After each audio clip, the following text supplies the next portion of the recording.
另种国家爬的。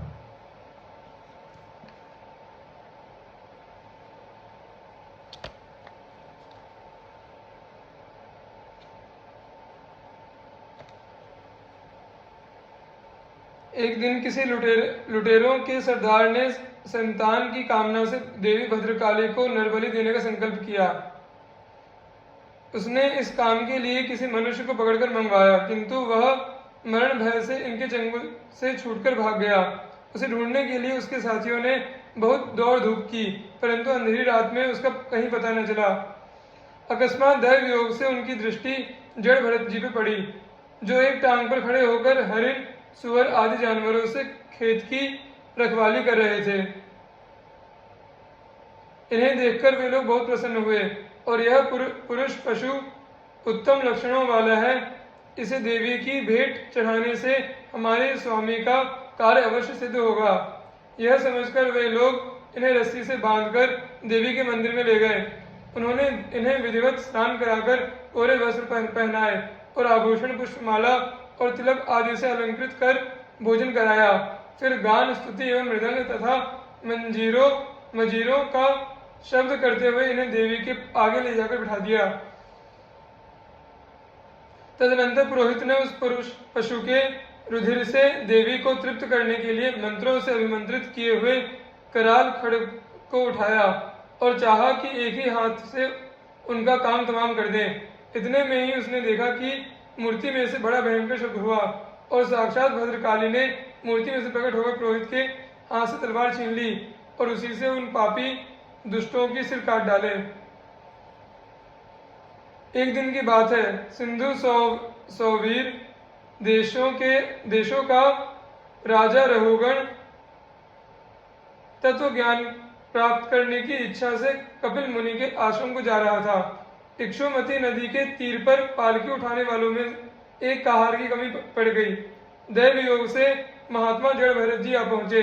कहारों ने देखा कि यह मनुष्य हट्टा कट्टा, नौजवान और गठीले शरीर का है, अतः यह पालकी ढोने में बहुत उपयुक्त होगा, इसलिए उन्होंने इनको जबरदस्ती पकड़कर अपने में शामिल कर लिया। पालकी उठाकर चलने में हिंसा न हो जाए, इस भय से बाण भर आगे की पृथ्वी को देखकर वहां कोई कीड़ा चींटी आदि तो नहीं है, यह निश्चय करके आगे बढ़ते थे।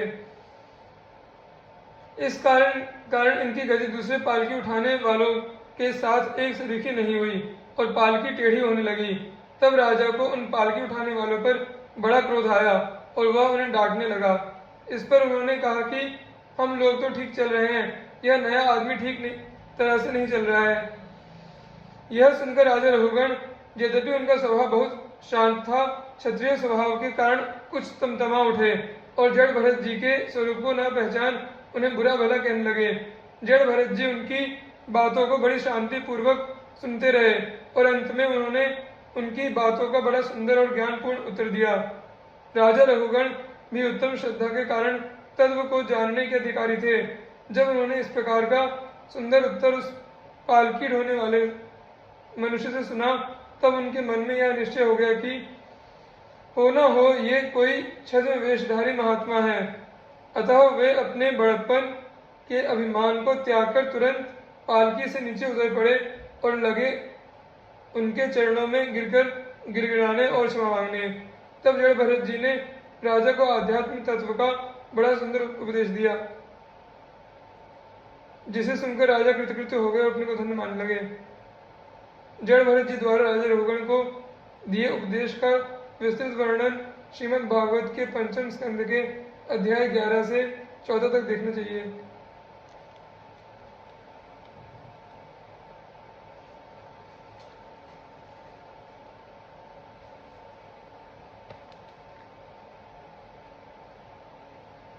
श्री सगर जी, इक्ष्वाकु वंश में राजा हरिश्चंद्र नाम के चक्रवर्ती सम्राट थे। उनके पुत्र का नाम रोहित था। रोहित से हरित का और हरित से चंपक का जन्म हुआ, जिसने चंपापुरी बसाई। चंप का सुदेव, सुदेव का विजय, विजय का भरुक, भरुक का वृक और वृक का पुत्र हुआ बाहुक। शत्रुओं ने बाहुक से राज छीन लिया तो वे अपनी पत्नी के साथ वन में चले गए।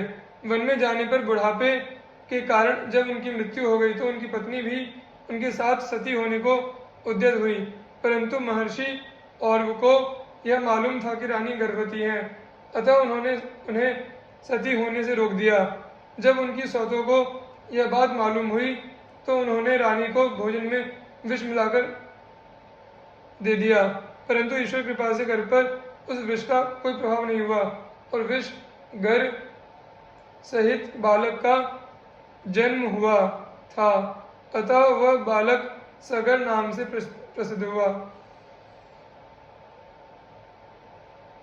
सगर चक्रवर्ती सम्राट थे, उन्हीं के पुत्रों ने पृथ्वी खोदकर समुद्र बना दिया था। सगर के पिता महाराज बाहुक का राज तालजंग, यवन, शक, हैहय और बर्बर जाति के लोगों ने छीन लिया था।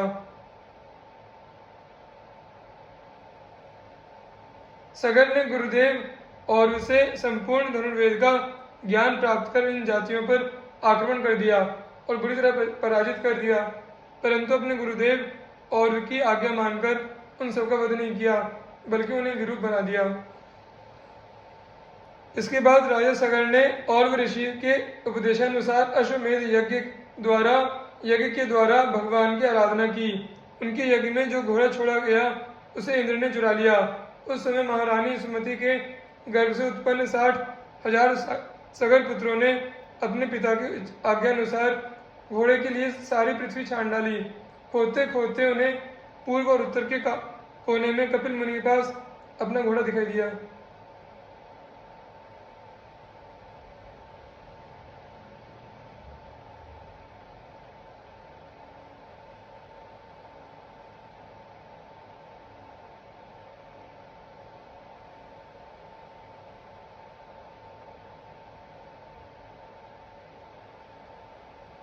घोड़े को देखकर वे 60,000 राजकुमार शस्त्र उठाकर यह कहते हुए उनकी ओर दौड़ पड़े कि यही हमारे घोड़े को चुराने वाला चोर है। देखो तो सही, इसने इस समय कैसे आंख मूंद रखी है। यह पापी है, इसको मार डालो, मार डालो। उन उद्दंड राजकुमारों ने कपिल मुनि जैसे महापुरुष का तिरस्कार किया था, जिसके कारण उन सबके शरीर में ही आग जल उठी और वे सबके सब क्षण भर में भस्मीभूत हो गए। महाराज सगर की दूसरी पत्नी से असमंजस नाम का एक पुत्र उत्पन्न हुआ था। असमंजस पूर्व जन्म के योगी थे, अतः उन्होंने वन में जाकर योग मार्ग का अनुसरण किया। असमंजस के पुत्र का नाम था अंशुमान। वह अपने पितामह महाराज सगर का आज्ञाकारी था। उनकी आज्ञा से अंशुमान घोड़े को ढूंढने के लिए निकला। वह भी उसे ढूंढते ढूंढते कपिल मुनि के आश्रम पर पहुंचा।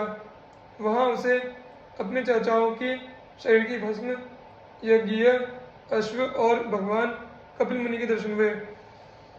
अंशुमान ने उनके चरणों में प्रणाम किया और एकाग्र मन से उनकी स्तुति की।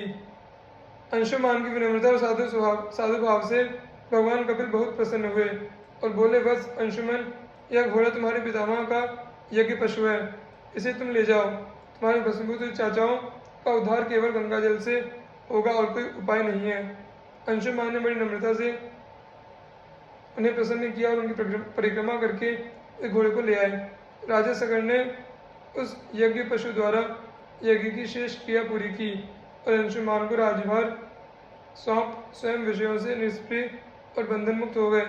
उन्होंने महर्षि और के बतलाए मार्ग से परम पद की प्राप्ति की।